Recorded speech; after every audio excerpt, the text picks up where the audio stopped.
Hi hello, നമുക്കിന്നൊരു beetroot പച്ചടി ഉണ്ടാക്കി നോക്കിയാലോ? വളരെ പെട്ടെന്ന് നമുക്ക് തയ്യാറാക്കി എടുക്കാം കേട്ടോ. ഞാൻ ഒരു ബീട്രൂട്ട് വെച്ചാണ് ചെയ്യുന്നത്. ഇതൊരു 5 പേർക്ക് കഴിക്കാനുള്ളത് ഉണ്ടാവും. നമുക്ക് ബീട്രൂട്ട് പച്ചടി ഉണ്ടാക്കാൻ ആവശ്യമായ ഇൻഗ്രീഡിയൻസ് ആണ്: ഗ്രേറ്റ് ചെയ്ത ബീട്രൂട്ട്, 1/2 കപ്പ് തേങ്ങ, അതിലേക്ക് ചെറിയൊരു പീസ് ഇഞ്ചി, പച്ചമുളക്, പിന്നെ ചെറിയ ജീരകവും കടുകും വേണം. അതൊക്കെ പറഞ്ഞു തരണ്ടേ എങ്ങനെയാണ് ചേർക്കേണ്ടതെന്ന്. 1/4 കപ്പ് തൈരും. ഇത്രയും സാധനങ്ങളാണ് വേണ്ടത്. ഇനി നമുക്കൊരു ചട്ടി എടുത്ത് അതിലേക്ക് ഗ്രേറ്റ് ചെയ്ത് ബീട്രൂട്ട് ചേർത്ത് കൊടുക്കാം. അതിൻ്റെ കൂടെ 1/4 കപ്പ് വെള്ളവും 1/2 ടീസ്പൂൺ ഉപ്പും ചേർത്ത് നന്നായി ഒന്ന് ഇളക്കിയതിന് ശേഷം മൂടി വെച്ച് നമുക്ക് സ്റ്റൗവിൽ വെച്ച് വേവിച്ചെടുക്കാം. ഒരു 4 മിനിറ്റ് കൊണ്ട് തന്നെ നമ്മുടെ ബീട്രൂട്ട് നന്നായി വെന്ത് കിട്ടും. ഈ ടൈം കൊണ്ട് നമുക്ക് ഇതിനുള്ള അരപ്പ് റെഡിയാക്കി എടുക്കാം.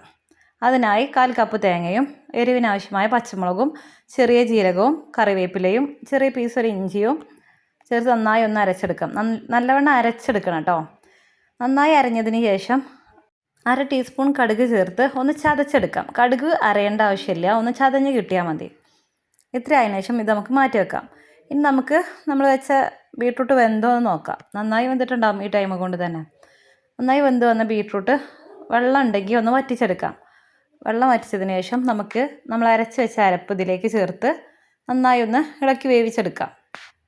ഒരു 2 മിനിറ്റിന് ശേഷം നമുക്കിതിലേക്ക് തൈര് ചേർത്ത് കൊടുക്കാം. തൈര് ചേർക്കുമ്പോൾ ഗ്യാസ് ഒന്ന് സിമ്മിലാക്കണേ. സിമ്മിലാക്കിയിട്ട് തൈര് ചേർത്ത് കൊടുക്കാം. തൈര് ഒന്ന് ഇളക്കിയതിന് ശേഷം പെട്ടെന്ന് ഗ്യാസ് ഓഫ് ചെയ്യണം. തൈര് ചേർത്ത് തിളക്കേണ്ട ആവശ്യമില്ല. തൈര് ഒന്ന് ചൂടായി കിട്ടിയാൽ മതി. ഇത്ര ആയതിനു ശേഷം നമുക്ക് ഇതിലേക്ക് താളിച്ച് വയ്ക്കാം. അതിനായി ഒരു ചീനച്ചട്ടി വെച്ച് ചീനച്ചട്ടി ചൂടായതിനു ശേഷം 2 ടേബിൾ സ്പൂൺ വെളിച്ചെണ്ണ ചേർത്ത് കൊടുക്കുക. എണ്ണ ഒന്ന് ചൂടായി വന്നാൽ 1/2 ടീസ്പൂൺ കടുക് ചേർത്ത് കൊടുക്കാം. കടുക് പൊട്ടിയതിന് ശേഷം ഇതിലേക്ക് കറിവേപ്പിലയും വറ്റൽമുളകും ചേർത്ത് നന്നായി മൂപ്പിച്ചെടുക്കാം. ഇനി ഇത് നമ്മൾ വേവിച്ച് മാറ്റി വെച്ചാൽ നമ്മുടെ പച്ചടിയിലേക്ക് ചേർത്ത് കൊടുക്കാം. എന്നിട്ട് നന്നായി ഒന്ന് ഇളക്കിയാൽ നമ്മുടെ അടിപൊളി ബീട്രൂട്ട് പച്ചടി റെഡിയായി. ഇത്ര പണിയേ ഉള്ളൂ. ഇനി ബീട്രൂട്ട് പച്ചടി ഈ രീതിയിലൊന്ന് ഉണ്ടാക്കി നോക്കൂ. നിങ്ങൾക്ക് എന്തായാലും ഇഷ്ടപ്പെടും. ഓണമല്ലേ വരാൻ പോകുന്നത്. ഈ രീതി ഒന്ന് ട്രൈ ചെയ്ത് നോക്കൂ. എൻ്റെ ഈ വീഡിയോ ഇഷ്ടപ്പെട്ടാൽ നിങ്ങൾ എൻ്റെ ചാനലൊന്ന് സബ്സ്ക്രൈബ് ചെയ്യണേ, ഒരു ലൈക്കും തരണേ, കമൻറ്റ് ഇടാൻ മറക്കല്ലേ. നമ്മുടെ ബീട്രൂട്ട് പച്ചടി ഉണ്ടാക്കി കഴിഞ്ഞാൽ അല്പം ലൂസായ മായിക്ക് തോന്നുമേ. അല്പം സമയം കഴിഞ്ഞാൽ നല്ല തിക്കായിട്ട് വന്നോളും. നല്ലൊരു അടിപൊളി അവിയലിൻ്റെ റെസിപ്പി ഞാൻ അപ്ലോഡ് ആക്കിയിട്ടുണ്ട്, കണ്ടു നോക്കണേ.